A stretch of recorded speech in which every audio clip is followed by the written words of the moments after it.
Applying for a graduate program at Montclair State is easy, and it's done entirely online. You can start by visiting our homepage at montclair.edu/graduate, and then click on the red button on the right side of the page that says Apply. This will take you to our How to Apply page, which has some important general tips, so please be sure to review them.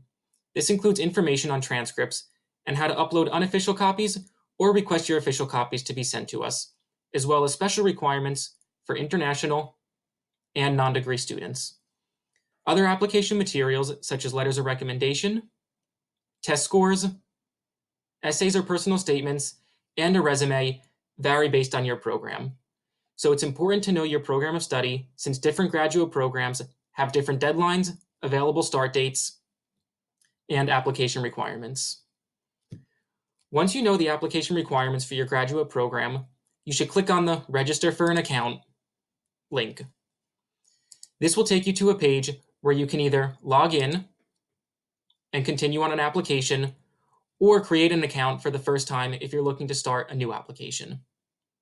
The application is an online form that can be completed in about 15 minutes.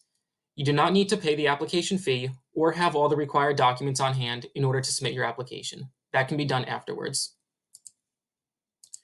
Once your application is submitted, you'll have the opportunity to view your application portal. In the portal, you'll see a checklist of application materials or documents that you should upload or send to the graduate school. You can upload certain documents here. It may take up to 24 hours for uploaded materials to be marked as received on this checklist. In addition to your application status, the application portal also has lots of useful information, including ways to contact the graduate school should you have any questions about this process.